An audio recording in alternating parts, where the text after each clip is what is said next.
से अमित को एक सेकंड हैंड ट्रक की तलाश थी, लेकिन आज तक उसे कोई भी ट्रक नहीं मिल पाया। वो काफी कोशिश करता था, लेकिन हर बार कोई ना कोई दुविधा उत्पन्न हो जाती। लेकिन बाद में उसने एक ऐसे ट्रक की मरम्मत करवाई जो दिखने में बड़ा ही खंडर जैसा लग रहा था। ऐसा लग रहा था मानो इस ट्रक को ठीक करवाना नामुमकिन हो। एक भंगार वाले के पास उसने एक ट्रक को देखा जिसकी हालत खराब थी, लेकिन उसने उसी ट्रक को एक मोटी रकम में खरीद लिया और फिर एक मैकेनिक के पास ले जाकर खड़ा कर दिया। वहां पर ले जाने के बाद उस ट्रक के ऊपर एक मोटी रकम खर्च हुई, जिसके बाद ट्रक को वापस रिपेयर कर दिया गया। तकरीबन 1.5 लाख के खर्चे में ट्रक वापस इतनी शानदार बन चुकी थी कि कोई भी इस बात को स्वीकार नहीं करता कि ये वही पुरानी खंडर पड़ी ट्रक थी जो सालों पहले किसी खराब लोहे की तरह किसी कूड़े कचरे में पड़ी नजर आती थी। अमित इस ट्रक पर एक मोटी रकम खर्च कर चुका था, लेकिन जब उसने इस ट्रक को चलाकर देखा तो उसका दिल खुश हो गया। जहां उसे एक नई नवेली ट्रक पर 20 लाख से ऊपर देने पड़ते, तो अब उसने करीब 5 लाख में ही एक नई ट्रक बना ली थी। एक ऐसी शानदार ट्रक जिसका इंजन बड़ा ही शानदार लग रहा था। ये ट्रक सेकंड हैंड तो थे, लेकिन किसी नई ट्रक से कम नहीं थे। 7072 इस ट्रक का प्लेट नंबर था, जो दिखने में बड़ा ही बेहतरीन और अजीब था। लेकिन कुछ लोगों का कहना था कि ये नंबर लोगों के लिए अशुभ माना जाता है। और फिर कुछ दिन के बाद अमित इस ट्रक को ड्राइव करने में लग गया। 7072 वाली ये ट्रक इतने अच्छे और शानदार तरीके से चलती है मानो अमित किसी नए ट्रक के ऊपर बैठा हो। फिर एक दिन अमित के साथ इस ट्रक में थोड़ा सा अजीब हुआ। जब अमित इस ट्रक को ड्राइव कर रहा था तो उसे ऐसा लगा कि कोई उसके बगल में बैठकर तेज तेज सांस ले रहा है। अमित अपनी गर्दन को बार बार अपनी बगल वाली सीट की तरफ घुमाता रहा, लेकिन उसे कोई नजर ही नहीं आया। वक्त बीतता गया और सब कुछ सामान्य हो गया। दोस्तों, उस ट्रक की एक ऐसी खौफनाक और डरावनी सच्चाई थी जो अमित के साथ साथ कुछ लोगों से छुपी हुई थी। उस ट्रक की सिर्फ एक चीज लोगों को खत्म करने की शक्ति रखती थी, और वो चीज इतनी गंदी और भयानक थी कि कभी भी मौत के द्वार खोल सके। अमित ने कभी भी ऐसी चीजों पर अपना ध्यान केंद्रित नहीं किया। वो बहुत ही जल्द ट्रक पर एक ड्राइवर रखने वाला था। हालांकि अमित भी इस ट्रक से एक अच्छी खासी कमाई कर लेता था, लेकिन रात में अकेले सफर करना भी अमित को पसंद नहीं था। इसलिए वो चाहता था या तो वो एक हेल्पर रखे या फिर किसी साथी ड्राइवर को रख ले, ताकि उसका काम थोड़ा कम हो और उसे भी थोड़ा बहुत रेस्ट मिल सके।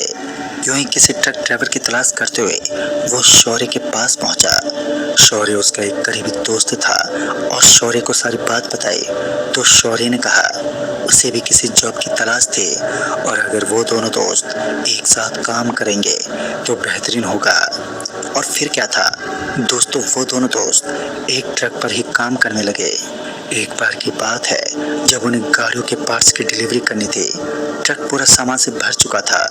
दोनों दोस्त तैयार थे और एक लंबे चौड़े रास्ते को अंजाम देने के लिए, शायद ठीक से तो मुझे याद नहीं है, लेकिन वो NH-67 ही होगा। वीरान इलाका और सुनसान सड़क, और उस सड़क पर जोरदार सन्नाटा। ये सब उस समय डर के सीन का काम कर रहे थे।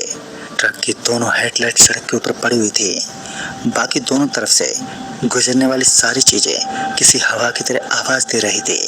फिर कुछ दूर और आगे जाने के बाद ट्रक की हेडलाइट अपने आप ही ऊपर नीचे होने लगी। अमित तो ये सब देखकर हैरान था, क्योंकि उसने तो हेडलाइट के बटन को हाथ तक नहीं लगाया। इतने में ही अमित की नजर ट्रक के पीछे बैठे हुए एक आदमी पर पड़ी। उसे लग रहा था कि कोई उन पार्ट्स के बीचों बीच बैठा हुआ है, और उसे उस छोटी जाली के अंदर से कोई दिखाई दिया। अमित ने मजबूरन ट्रक को एक साइड में रोका, क्योंकि उसे डर था कि कहीं सामान की चोरी ना हो जाए। उसके ऊपर एक बड़ी जिम्मेदारी सौंपी गई थी। तभी वो ट्रक से नीचे उतर गया, और इसी बीच जब उसने ट्रक के पीछे वाले दरवाजे को ओपन किया तो वहां पर कोई नहीं था, और सारा का सारा सामान एकदम सही था। ये सब देखकर अमित का माथा ही खिसक गया। अमित को ठीक से याद था कि उसे कुछ देर पहले ट्रक के पीछे वाले हिस्से में कोई बैठा हुआ नजर आया था। फिर वो अचानक कहाँ गायब हो गया। अमित इस बात से एकदम अनजान था और अमित को लगा कि शायद उसका कुछ छोटा मोटा भ्रम होगा और वो वापस अपने ट्रक में बैठा और ड्राइव करने लगा। इस बार उसने ड्राइव करना ठीक नहीं समझा और इस बार उसके स्थान पर शौर्य ड्राइव करने लगा। शौर्य एक अनुभवी और निडर इंसान था। उसे किसी भी चीज का कोई डर नहीं लगता था। वो सब कुछ अपने नजरिए से देखता था। शौर्य ने म्यूजिक की आवाज को इतना तेज कर लिया था कि बाहर से गुजरने वाली गाड़ियों की आवाज उस ट्रक के अंदर ठीक से नहीं पहुंच पाई। अब अमित को ड्राइव करते हुए लगभग आधा रास्ता बीत चुका था। रात के तकरीबन 11:30 बजने को आए थे और ये सेकंड हैंड ट्रक अभी भी अपने शानदार रंग से चल रही थी। फिर थोड़ा समय करते ही ट्रक के अंदर से खटखट की एक ध्वनि निकलने लगी जो बड़े अजीब थे। ट्रक के अंदर से इस तरह की आवाज आना कोई आम बात नहीं थी। इससे पहले उसने ऐसी ध्वनि को कभी सुना ही नहीं था। अमित ने ट्रक को रोकने को कहा लेकिन शौर्य ने इस बात को टाल दिया। तभी उसने कहा, अरे भाई कुछ नहीं होगा, किसी पार्ट में कोई गड़बड़ हो जाती है और वो अपने आप ही ठीक हो जाएगी। अमित को अपने दोस्त की ये बात बिल्कुल भी पसंद नहीं आई क्योंकि वो अच्छी तरह से जानता था कि ट्रक के अंदर आई खराबी इतनी जल्दी ऑटोमेटिक ठीक नहीं हो सकती। पहले तो अमित ने शौर्य को कुछ भी नहीं कहा। बाद में जब उसकी ट्रक के अंदर ये आवाज और भी तेज आने लगी तब जाकर शौर्य ने खुद ही ट्रक को एक साइड में रोक लिया।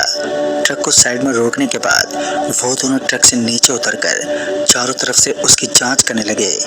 लेकिन ताजुब तो इस बात का था कि काफी देर इधर उधर भटकने के बाद भी उन्हें अपनी ट्रक के अंदर कोई भी मिस्टेक का पता नहीं चल पाया।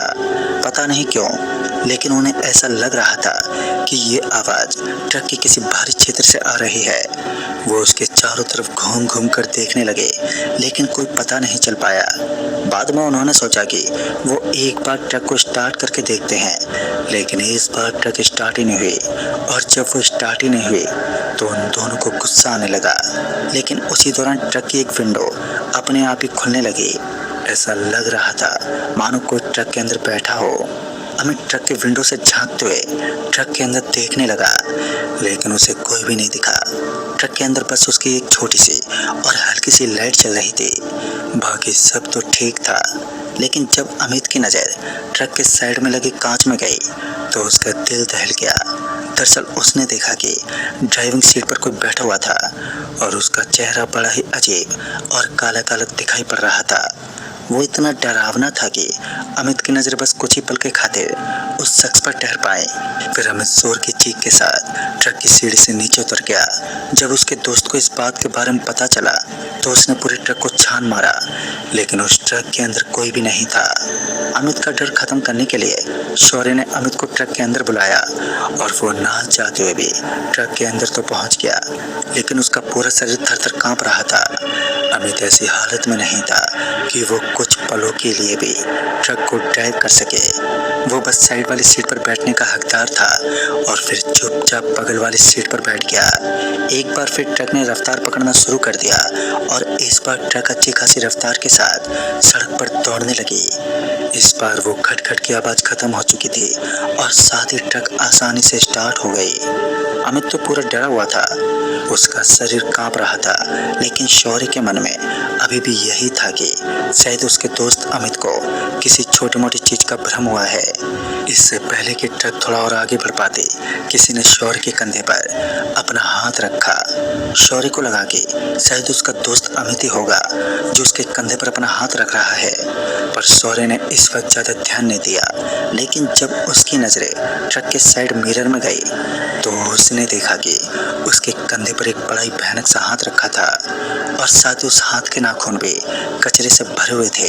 शौर्य का दिल जोरों से धड़कने लगा और उसे भी यकीन होने लगा कि अवश्य इस ट्रक के अंदर किसी अनोखी शक्ति का वास है जो उन्हें परेशान और हताश कर रही है। फिर उसने किसी तरह ट्रक को एक बार फिर धीमी रफ्तार में कर लिया और उसके बाद अमित और उसके दोस्त के साथ कुछ ऐसा हुआ जिसकी उन्होंने कभी अपनी जिंदगी में कल्पना तक नहीं की थी।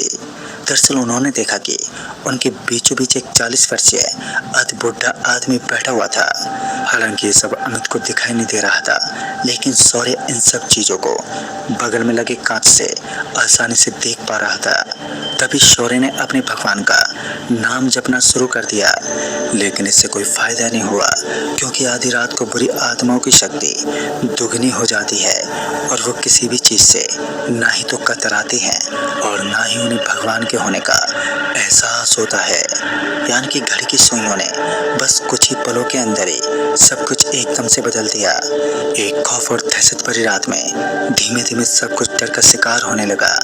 जब अमित ने शौर्य की ये दशा देखी तो उसे भी यकीन होने लगा कि जरूर हमारे ट्रक के अंदर कुछ तो अजीब चल रहा है, यानी कि कोई ना कोई तो गड़बड़ है। ट्रक को साइड में रोकना भी किसी पागलपंती से कम नहीं था। ट्रक आराम से धीमे धीमे सड़क के किनारे चलती रही, लेकिन हद तो उस वक्त हो गई जब उस ट्रक का स्टीयरिंग अपने आप ही घूमने लगा।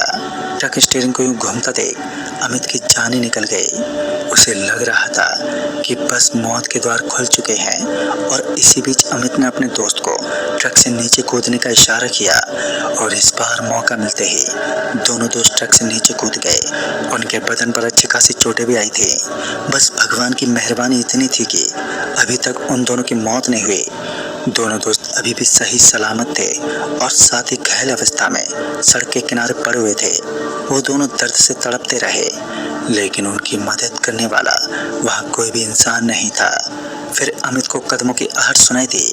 ये किसी के भारी भारी जूते थे, और ठीक से देखने पर अमित ने देखा कि वो एक शैतान था जिसका बदन बड़ा ही खौफनाक था।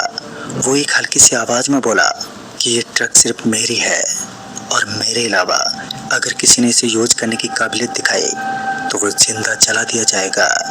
अमित के साथ शौर्य भी इन सब बातों को जब उन्हें होश आया तो उन्होंने देखा कि वो एक अस्पताल में थे, लेकिन अभी तक अमित और उसका दोस्त इस बात को जान पाने में असमर्थ थे कि ट्रक के अंदर से निकला वो मुसाफिर कौन था जिसके बड़े बड़े दांत और भयानक नाखून थे। फिर इस बारे में जब अमित ने पता लगाना शुरू किया और फिर उसे एक रहस्य के बारे में पता चला, एक ऐसा रहस्य जो सच में बड़ा ही भयानक था। दरअसल सालों पहले की बात है जब इस ट्रक को खंडर बना दिया गया था। एक बड़े एक्सीडेंट में इस ट्रक की हालत खराब हो गई, और उसके बाद से ये ट्रक खंडर की तरह बन गई। 7072 वाली ये ट्रक हादसों की गढ़ बन गई। जिन जिन लोगों ने इस ट्रक को यूज किया था सच में उनके साथ बहुत बुरा हुआ, और उस दिन के बाद अमित ने इस ट्रक को बेच दिया। पता नहीं अब वो ट्रक की क्या हालत होगी, लेकिन इतना तो कन्फर्म माना जाता है कि अब ये ट्रक किसी न किसी को आघात पहुंचाने की कोशिश अवश्य करेगी।